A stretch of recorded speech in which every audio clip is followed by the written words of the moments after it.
महान भारतीय गणितज्ञ श्रीनिवास अयंगर रामानुजन की 22 दिसंबर को जन्म जयंती है, जिसे राष्ट्रीय गणित दिवस के रूप में भी मनाया जाता है। रामानुजन के जीवन पर डॉक्यूमेंट्री फिल्म देखें। महान गणितज्ञ श्रीनिवास रामानुजन का छोटा सा जीवन शीत की कुहेलिका में डूबे किसी दिव्य सरोवर सा है, जो क्षण क्षण अपना रूप खोलता है। उसमें अनिर्वच काव्यात्मकता, करुणा, आह और आनंद है। उस सरोवर में उतरना साधारण और गणित से अरुचि रखने वाली आत्माओं के लिए असंभव ही है। उसकी दिव्यता को छू भर लेना ही हमारे लिए परमाद्भुत रत्न को पाने जैसा है। उनके जन्म की कहानी, उनकी बचपन की विचित्रता, बहुत छोटी उम्र में उनके द्वारा पूछे गए विस्मयकारी प्रश्न और धीरे धीरे गणित में धंसते हुए कुछ विलक्षण सोचना या करना, यह सब अपवादात्मक या असाधारण ही है। रामानुजन की दिव्यता का आभास यूं तो बचपन से होने लगता है, तथापि उनकी अपूर्व प्रतिभा का प्राकट्य 13-14 वर्ष की आयु से होता है, जब वे लोनी की त्रिकोणमिति की पुस्तक को समाप्त करते हुए उसके कुछ प्रमेयों का विस्तार कर जाते हैं। तब तक वे अनभिज्ञ हैं कि दुनिया उन प्रमेयों पर काम कर चुकी है। उस समय तक तो रामानुजन किसी अनजान गिरिगेह के शून्य में बैठे थे, जहां से कुछ प्रकाशित होना या विश्व में गणित पर होने वाले कार्यों को जानना असंभव था। रामानुजन की एकाधिक चिट्ठियां किसी भी साधारण मनुष्य को विकल कर सकती हैं। जब वे मद्रास में रामास्वामी अय्यर से अर्ज करते हैं या कैम्ब्रिज के प्रख्यात गणितज्ञ जीएच हार्डी को अपने प्रमेय भेजते हुए किसी दैवीय विश्वास से भरे हुए दिखते हैं, हार्डी को एक पत्र में तो वे यहां तक कहते हैं कि उन्हें अपने मस्तिष्क या बुद्धि को बचाए रखने के लिए फिलहाल भोजन की आवश्यकता है, क्योंकि वह अधभुखमरी की हालत में जी रहे हैं। उनके द्वारा भेजे गए प्रमेयों पर हार्डी की मुहर उन्हें मद्रास यूनिवर्सिटी या सरकार द्वारा छात्रवृत्ति दिलाने में सहायक होगी। 20वीं सदी में भारत और विश्व के संपूर्ण बौद्धिक पटल पर एक अर्थ में रामानुजन सा विचित्र मनुष्य दूसरा न हो सका।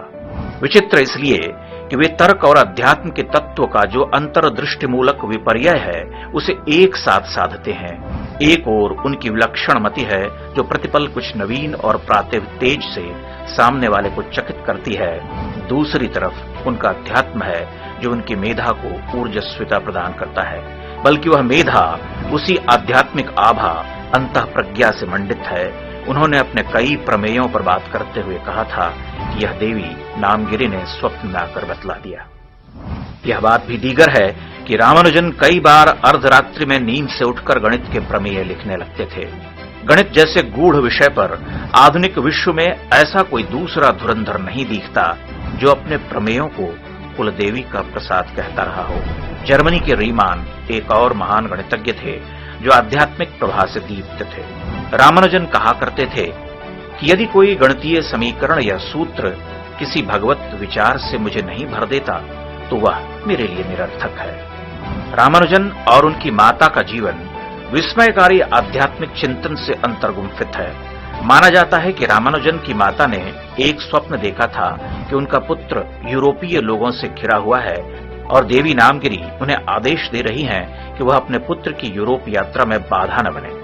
एक कथा यह भी है कि रामानुजन अपनी कुलदेवी के मंदिर में 3 रातों तक बेसुध रहे। 2 दिन तक तो कुछ भी नहीं हुआ, लेकिन तीसरी रात वे नींद से जागे और उन्होंने नारायण अय्यर को यह कहकर जगाया कि देवी ने उन्हें विदेश जाने का आदेश दिया है। रामानुजन की माता बहुत महत्वाकांक्षिणी थी। उन्होंने अपने पुत्र के गणित प्रेम को उनकी जीवन सहचरी पर प्रश्रय दिया। पत्नी जानकी अम्माल रामानुजन के लिए कुछ विशेष न कर सकी। विवाह के बाद के कुछ वर्षों तक वह वीतरागी ही रहे। बाद में इंग्लैंड प्रवास के कारण पत्नी से दूर ही हो गए। जब बीमार होकर भारत लौटे तो कुछ महीनों तक पत्नी के साथ रहे। तब जानकी अम्माल ने उनकी बहुत सेवा की। उन दिनों में वे विह्वल होकर कहते थे कि अगर तुम मेरे साथ रही होती तो मैं बीमार न हुआ होता। इंग्लैंड में उनके साथ काम करने वाले प्रख्यात गणितज्ञ प्रोफेसर हार्डी ने कहा था कि सबसे आश्चर्यचकित करने वाली बात उसकी वह अंतर्दृष्टि है, जो सूत्रों और अनंत श्रेणियों के रूपांतरण आदि में दिखती है। मैं आज तक उसके समान किसी व्यक्ति से नहीं मिला और मैं उसकी तुलना ऑयलर या जैकोबी से ही कर सकता हूं। महान गणितज्ञ लिटिलवुड ने भी उन्हें जैकोबी माना था। प्रोफेसर हार्डी ने अन्यत्र लिखा है कि उसके ज्ञान की कमी भी उतनी ही विस्मय कर देने वाली थी जितनी कि उसके विचारों की गहनता।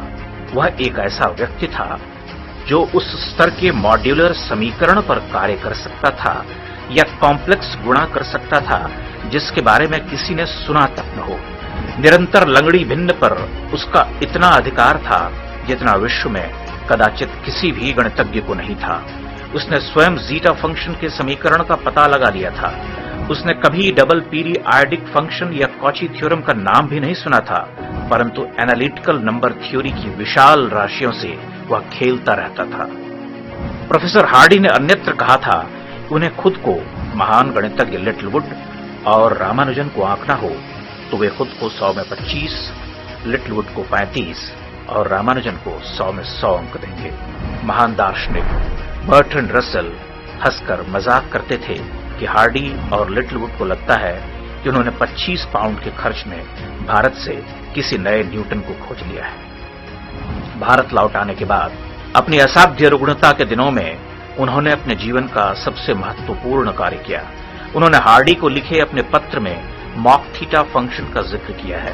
अमेरिकी गणितज्ञ प्रोफेसर जॉर्ज एंड्रूज रामानुजन के कार्यों पर शोध करने वाले अधिकारी गणितज्ञ माने जाते हैं। उन्होंने रामानुजन के सूत्र पर विचार करते हुए 50 वर्ष के बाद लिखा था, इनको समझना किसी अच्छे गणितज्ञ तक के लिए कठिन है। एक वर्ग के 5 सूत्रों में से पहला मैंने 15 मिनट में सिद्ध कर लिया था, परंतु दूसरे को सिद्ध करने में 1 घंटा लगा। चौथा दूसरे से निकल आया और तीसरे तथा 5वें को सिद्ध करने में मुझे 3 महीने लगे। आज दुनिया के सभी महान गणितज्ञ इस बात से सहमत हैं कि आधुनिक विश्व की नैसर्गिक प्रतिभाओं में रामानुजन की तुलना संभवतः किसी और से हो ही नहीं सकती, जैकोबी और आयलर को छोड़कर। रामानुजन का पूरा जीवन ही इस बात का शाश्वत प्रमाण है कि अध्यात्म से सिंचित भारतीय मेधा और चिंतन परंपरा साक्षात ईश्वरीय संकेतों से चालित होती है।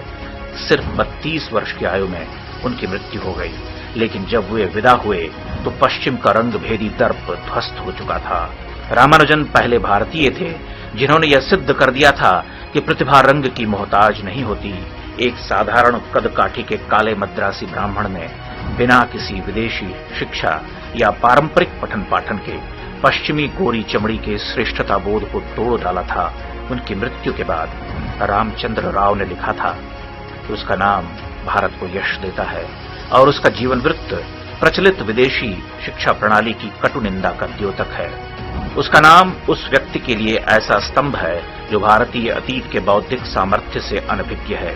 जब 2 महाद्वीप उनके खोजे गणित के नए सूत्र प्रकाशित कर रहे थे, तब भी रामानुजन वही बालोचित, दयालु और सरल व्यक्ति बना रहा, जिसको न ढंग के कपड़े पहनने का ध्यान था, न ही औपचारिकता की परवाह। इससे उनके कक्ष में मिलने आने वाले आश्चर्य के साथ कह उठते थे, क्या यही है वह? यदि मैं एक शब्द में रामानुजन को समाना चाहूं तो कहूंगा भारतीयता।